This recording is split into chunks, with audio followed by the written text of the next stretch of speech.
Oi irmãos, tudo bem? Bem-vindos a mais um vídeo aqui do canal, mais um vídeo de estudo da Palavra de Deus. Hoje, continuando nosso ano bíblico, nós vamos ler o Desejar de Todas as Nações, capítulo 54, o Bom Samaritano. Lembrando, esse é apenas um resumo do meu resumo. Eu recomendo aos irmãos, vão lá no aplicativo da Bíblia, leiam o capítulo completo, escutem o audiobook, para que você possa ter essa bênção por completo. Vamos lá. Desejar de Todas as Nações, capítulo 54, o Bom Samaritano. Na história do Bom Samaritano, ilustra Cristo a natureza da verdadeira religião.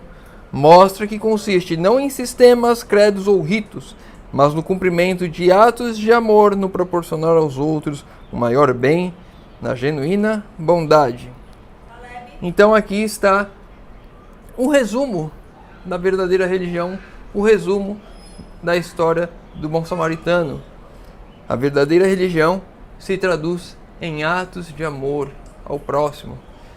A verdadeira religião é o amor de Deus que nos transforma e nos faz amar ao nosso próximo como a nós mesmos, sempre dispostos a ajudar, sempre prontos a atender. Mestre, que farei eu para herdar a vida eterna?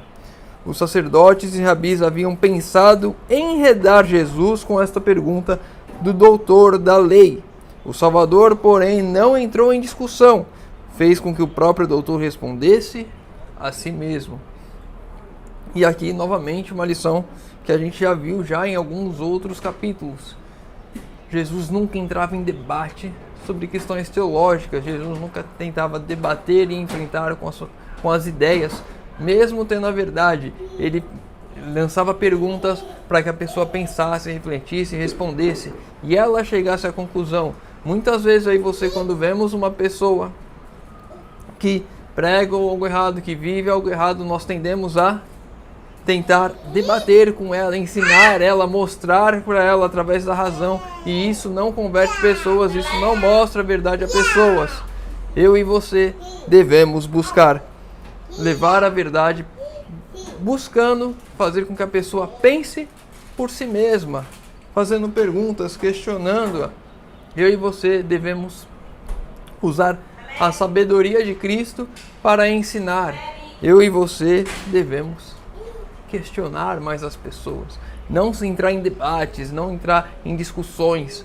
Por mais que você conheça a verdade, por mais que você saiba a verdade, você argumentar, você ir com argumentos para a pessoa buscando debater, buscando conflito, não vai fazer a pessoa se converter. Nós já vimos isso.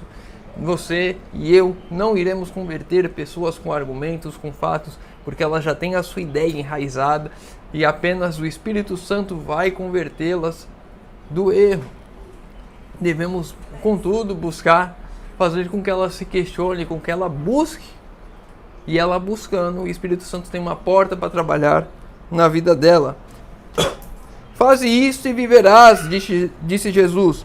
Apresentou a lei como uma unidade divina e ensinou nesta lição não ser possível guardar um preceito e transgredir outro, pois o mesmo princípio os liga a todos.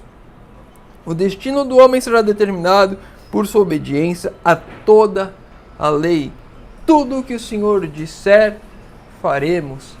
Toda a lei irá determinar o nosso destino. O amor supremo para com Deus e imparcial amor para com os homens, eis os princípios a serem desenvolvidos na vida. Amor supremo a Deus, amor supremo a Deus se traduz em atos na minha vida, se traduz em obediência. Amor imparcial aos homens. Quando eu amo a Deus de fato, com todo o meu entendimento, eu me torno imparcial para com os homens. Eu amo incondicionalmente, não importa se ele me feriu, não importa se ele me odeia, não importa o que ele fez no passado, o que ele está fazendo hoje. Eu simplesmente amo e ajudo. Estou sempre pronto a ajudar. Esse é o princípio da lei. Amar a Deus sobre todas as coisas e ao próximo como a ti mesmo. Os 10 mandamentos, todos os estatutos e juízos se resumem a isso. Se eu não consigo amar a Deus a ponto de guardar o sábado, eu transgrido a lei, transgrido todos os outros pontos. Se eu não consigo amar ao meu próximo, se eu não consigo perdoar, se eu guardo rancor, eu transgrido, e todos os outros pontos. Amor supremo a Deus, amor imparcial a outros seres humanos. O doutor achou-se um transgressor da lei. Quando Jesus falou isso, ele percebeu que ele era um transgressor da lei. Sentiu-se convicto em face das penetrantes palavras de Cristo. A justiça da lei que pretendia compreender não a praticara, não manifestar amor para com seus semelhantes. Era necessário haver arrependimento. Em lugar disso, porém, procurou justificar-se. Em vez de reconhecer a verdade, procurou demonstrar quão difícil de ser cumprido é o mandamento. Esperava assim pôr-se em guarda contra a convicção e justificar-se perante o povo. E nós vemos isso com tudo. Tudo que é difícil para nós, colocamos desculpas. Colocamos como mandamento muito difícil de ser cumprido. A Darlene fez uma live no sábado falando sobre a questão de adornos. E aí as pessoas iam lá e comentavam, olhando e colocando desculpas para fazer a vontade de Deus. E assim o povo segue. Olha para o próximo, olha para o outro, vê o pecado do outro, procura se justificar, mas ninguém busca se arrepender de fato, se converter, se entregar e fazer toda a vontade de Deus. Essa é a verdadeira religião, a conversão, o arrependimento, o amor ao próximo, o amor a Deus. Quando eu sou de fato um transgressor da lei, quando eu acaricio o meu pecado, eu vou buscando colocar desculpas, colocando justificativas, colocando argumentos para justificar os meus erros. Eu não amo o meu próximo, eu não vou ajudar aquele lá porque no passado ele fez isso comigo, ele falou mal de mim, ele inventou histórias de mim. Desculpas para fazer aquilo que Deus pede. Eu e você devemos parar de dar desculpas. A desculpa nada mais é do que eu mentindo para mim mesmo, querendo justificar o meu erro. Não tem desculpa para o pecado. Entre os judeus essa questão dava lugar a infindáveis disputas. Não tinham dúvidas quanto aos gentios e aos samaritanos. Esses eram estranhos inimigos, ou seja, eles deviam odiar de qualquer jeito, não precisavam nem se aproximar, não precisavam ajudar. Mas como fazer a distinção entre os seus próprios povos e as várias classes sociais? A quem deveriam os sacerdotes, os rabinos, os anciões considerar como seu próximo? Buscavam colocar barreiras, colocar ali facilidades para que eles pudessem amar de forma mais fácil. Eu não vou amar a todos, aqueles estrangeiros, aqueles pecadores, aqueles que frequentam banda candomblé, aqueles homossexuais, aqueles errados, esses não, esses eu não quero, esses são impuros, esses são imundos, esses eu não preciso amar. Posso tratar mal, posso fazer o que for. Agora os da igreja, por mais que os da igreja, não, se ele não me fez mal, tudo bem. Desculpas. O próximo é a todos aqueles, a todo o ser humano. O meio de dissipar as trevas é admitir a luz. O melhor meio de tratar com o erro é apresentar a verdade. A manifestação do amor de Deus que torna evidente a deformidade e o pecado do coração, concentrado em si mesmo. É Cristo em nossas vidas que vai dissipar as trevas. É Cristo em nossa vida que vai nos fazer amar. O amor não provém de nós, que somos ruins por natureza. O amor provém de Cristo em nós. Nada de bom provém de mim, provém de você. Tudo de bom provém de Cristo. Deviam compadecer-se eternamente dos ignorantes e errados, para que pudessem levar os irmãos a compreender o grande amor de Deus para com a humanidade. A obra que havia sido chamados a fazer era a mesma que Jesus descrevera como sua. Aqui está falando dos sacerdotes e os levitas, aqueles que passaram pelo homem ferido na estrada e ignoraram. Eles tinham e foram chamados para fazer a mesma obra de Cristo, para se compadecer e para amar, para compreender todos ao seu redor. E eles ali na história negligenciaram. Hoje eu e você, como cristãos, como verdadeiros filhos de Deus, como membros da igreja remanescente, a igreja profética levantada por Deus para o tempo do fim, somos chamados para fazer a mesma obra de Cristo. E se não fazemos, não somos nada disso que eu acabei de falar. Não somos filhos de Deus, não somos da igreja remanescente, não somos nada. Somos apenas escória, servos de Satanás, enganando e fingindo, dissimulando, sendo joio em meio ao trigo, dificultando os nossos irmãos de compreender quem é Deus. Eu e você devemos fazer a mesma obra de Cristo para que assim ajudemos nosso próximo a conhecer a Cristo também. Os anjos de Deus contemplam a aflição de sua família humana. Aqui um ponto interessante. Os anjos de Deus contemplam a aflição da sua família humana. Somos família para com os anjos também. Interessante isso, mas não é o ponto principal aqui. Estão preparados para cooperar com os homens e aliviar a opressão e o sofrimento. Os anjos estão prontos para cooperar conosco, para ajudarmos as outras pessoas, para aliviar o fardo, para ajudar, para estender a mão. Eles estão ao nosso lado para nos ajudar nesses pontos. Em sua providência, Deus levar o sacerdote e o levita a passarem pelo caminho onde jazia a vítima dos ladrões, a fim de ver a necessidade que tinha de misericórdia e auxílio. Os levitas, o levita e o sacerdote foram levados àquele caminho para ver que tinha alguém necessitando de misericórdia e auxílio. Muitas vezes em nossas vidas são colocadas pessoas a quem estão precisando de misericórdia e auxílio. E muitas vezes eu e você agimos como sacerdote ou como levita, ignorando e às vezes olhando com interesse para saber o que aconteceu, mas deixando de lado. E como levita, se você ler aqui o capítulo completo, vai ver, ele queria não ter passado por ali para não ter que ficar com aquela culpa de não ajudar. Eu e você devemos estar prontos a ajudar. As misericórdias, providências da lei estendiam-se até os animais inferiores, que não são capazes de exprimir em palavras suas necessidades e sofrimentos. A lei contempla inclusive aos animais, ao cuidado dos animais. No homem ferido pelos ladrões apresentou Jesus o caso de um irmão em sofrimento. Não era um qualquer, não era um estranho, não era um animal, era um irmão em sofrimento. Quanto mais deveria o coração deles ter se possuído de piedade por aquele do que por um animal de carga. Devemos ter mais amor com as pessoas do que com os animais. Sim, somos filhos de Deus. Os animais são criaturas, foram criados por Deus, merecem nosso amor, mas eles devem estar em segundo plano quando falamos da vida humana.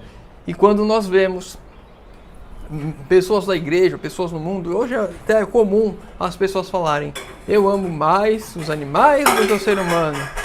Pessoas que foram totalmente desprovidas de conhecimento a respeito da lei de Deus, que coloca o amor a Deus como supremo e amor ao próximo como ali logo em seguida. Eu e você, quando negligenciamos o nosso próximo, quando não amamos o nosso próximo, quando colocamos qualquer coisa à frente do nosso próximo, estamos negligenciando a lei de Deus. Com todas essas lições estavam os sacerdotes levitas familiarizados, referente ao amor aos animais, a ajudar o animal mesmo do inimigo. Mas não as introduziam na vida prática. Os educados na escola do fanatismo social haviam se tornado egoístas, estreitos e exclusivistas. E muitas vezes o povo cristão se torna egoísta, estreitos e exclusivistas porque coloca uma barreira para amar ao próximo, uma barreira para ajudar o próximo. Ou seja, porque é de outra igreja, ou seja, porque é de alguma denominação não cristã, alguma religião não cristã, ou seja, por qualquer motivo que seja por qualquer problema, por qualquer pecado da pessoa, coloca uma barreira. Esse daí eu não preciso ajudar. Esse daí, se vier para a igreja, eu trato até mal. Isso não provém do amor de Deus. Isso não provém da lei de Deus. Quando eu rejeito qualquer pessoa que seja, eu citei aqui de igrejas, né, Ubanda, Candomblé, citei aqui homossexuais, mas muitas vezes um morador de rua é tratado mal, uma pessoa em aflição, enfim, qualquer que seja o problema, devemos tratar todos com igualdade, porque somos todos como irmãos. Aquela pessoa pode, sim, se converter, conhecer a Deus, ter a vida transformada e sermos irmãos. Muitas vezes a minha negligência, o meu egoísmo, o meu exclusivismo, afastando aquela pessoa de levar a mensagem, ela pode estar sendo mais fiel na luz que ela tem, andando, caminhando naquilo que ela conhece e está entrando no reino dos céus, do que eu, que conheço a verdade e me coloco essa barreira, essa bolha de que eu sou melhor do que os outros, porque eu sou cristão, porque eu, e vou me afundando na lama do pecado. Certo samaritano, indo de viagem, chegou onde achava a vítima, e ao vê-la, moveu-se de compaixão por ela. Não indagou se o estranho era judeu ou gentil. Não indagou se era pecador ou se achava justo. Não indagou quem era. Fosse ele judeu, bem sabia o samaritano que, invertidas as posições, o homem lhe cuspiria no rosto e passaria desdenhosamente, mas nem por isso hesitou. Ele sabia que se aquela pessoa estivesse na posição dele, ele ferido ali, e a pessoa passasse ali, ia cuspir nele, ia zoar ele, ia desdenhar da cara dele, ia debochar, talvez chutasse a cara dele e ia continuar a vida dela. Mas ele, aquele movido por amor, o amor que a lei de Deus implanta em nosso coração, ele agiria diferente. Não importa o que o irmão iria fazer para mim, mesmo dentro da igreja, mesmo aquele que já me feriu, não importa o que ele fez ou o que ele poderia fazer por mim, eu ajo com amor para ajudar o meu próximo. Assim a pergunta quem é meu próximo ficou para sempre respondida. Cristo mostrou que nosso próximo não quer dizer simplesmente alguém da nossa igreja ou da mesma fé. Não tem a ver com a distinção da raça, cor ou classe. Nosso próximo é todo aquele que necessita de nosso auxílio. Nosso próximo é toda alma que se acha ferida e quebrantada pelo adversário. Nosso próximo é aquele que é propriedade de Deus. Todas as pessoas são o nosso próximo. Eu devo ajudar todas as pessoas, sem qualquer distinção, sem qualquer barreira que eu possa colocar ali. Não importa se é branco, preto, índio, amarelo, japonês, não importa se é homem, se é mulher, não importa se é estrangeiro, não importa nada, não importa se é rico, se é pobre, se é gay, se não é, não importa. Eu devo ajudar todas as pessoas transmitindo o amor de Deus, transmitir o amor. Jesus ia e ajudava todas as pessoas. Ele ajudou os 10 leprosos e apenas um, o samaritano, voltou para agradecer. Muitas vezes essa pessoa vai melhorar e vai ignorar aquilo que a gente fez. Não importa o que ela possa vir a fazer com a bênção que ela recebeu, com a ajuda que nós demos. Não importa, devemos sempre ajudar. Só um parênteses, não é questão de ajudar, vem a pessoa pedir dinheiro e você vai dar dinheiro. Só esse parênteses. Mas se você puder ir lá, comprar um lanche para ela, fazer algo por ela que não dá o dinheiro, que muitas vezes você está afundando mais a pessoa em mundo de drogas e bebidas e outras coisas, mas só esse parênteses aqui. Vamos continuar. Gente, tem muita coisa para ler, já estamos em 19 minutos. Eu vou ler os 3 últimos aqui, vou pular. Vou tentar ler os 3 últimos. O pecado é o maior de todos os males e cumpre-nos apedar-nos do pecador e ajudá-lo. Muitos há que erram e sentem sua vergonha e loucura, estão sedentos da palavra de animação, pensam em suas faltas e erros a ponto de serem quase arrastados ao desespero. Muitas pessoas, ao verem o pecado que cometeram, elas se sentem arrastadas pelo desespero, elas se sentem aflitas, elas se sentem desesperadas. Não devemos negligenciar essas almas. Ao vermos criaturas humanas em aflição, seja devido ao infortúnio, seja por causa do pecado, não digamos nunca, não tenho nada com isso. Devemos sempre ajudar. Muitas vezes a nossa ajuda é apenas uma palavra, apenas um conforto, dizendo que Cristo a perdoa, Cristo morreu por ela, Cristo deu a vida por ela, e que ela se entregue a Cristo, que essa culpa está perdoada. Pode haver consequências? Claro que pode haver consequências, mas o perdão é garantido a todos. Não importa o quão errado você foi, não importa o crime que você cometeu, não importa se você matou alguém, o perdão é garantido quando nos entregamos a Cristo e nos arrependemos disso. Fazei pela fé e pela oração recuar o poder do inimigo, proferir palavras de fé e de ânimo que serão como bálsamo eficaz para os quebrantados e feridos. Muitos têm desfalecido e perdido ânimo na luta da vida, quando uma bondosa palavra de estímulo os haveria revigorado. Nunca devemos passar uma alma sofredora sem buscar como lhe-lhes do conforto, que nós mesmos somos por Deus confortados. Devemos sempre buscar levar o conforto do amor de Deus aos corações das pessoas. Muitas vezes a pessoa está ferida por dentro emocionalmente por conta de situações da vida e às vezes a palavra de conforto que levamos é o suficiente, é o refrigério para a alma, é o descanso que ela precisa para continuar, para ter forças e seguir em frente. Para a gente encerrar o último texto. Quando os filhos de Deus manifestam misericórdia, bondade e amor para com todos os homens, também eles estão dando testemunho do caráter dos estatutos do céu. Quando nós manifestamos a misericórdia e a bondade, estamos mostrando a lei de Deus. É esse o princípio da lei. Toda lei se resume em amor. Amar a Deus e amar o próximo. O amor é a base e é todo o princípio do governo divino. Estão testificando que a lei de Deus é perfeita e refrigera a alma. E quem quer que deixar de manifestar esse amor está transgredindo a lei que professa reverenciar. Se nós negligenciamos levar o amor, buscar amor, mostrar amor, viver o amor, ajudar alguém, estamos transgredindo a lei. Ah, mas eu guardo o sábado. Está transgredindo a lei. Quando a gente quebra um ponto, um princípio, que é o amor, estamos transgredindo toda a lei. Pois o espírito que manifestamos para com os nossos irmãos declara qual é o nosso espírito para com Deus.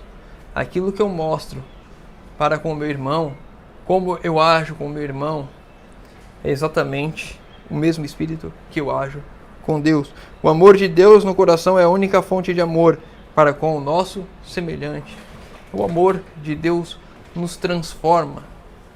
O amor de Deus me faz levar amor ao meu próximo também. Bom, esse é o resumo de hoje. Se ficou com alguma dúvida, deixa nos comentários. Se tem alguma outra dúvida qualquer dentro do texto, ou qualquer outra dúvida da Bíblia também, pode deixar nos comentários. Se o irmão estudou, quer deixar um comentário para a gente crescer, comentar e estudar junto, deixa nos comentários. Os pedidos de oração, deixa nos comentários, que eu vou estar orando por todos.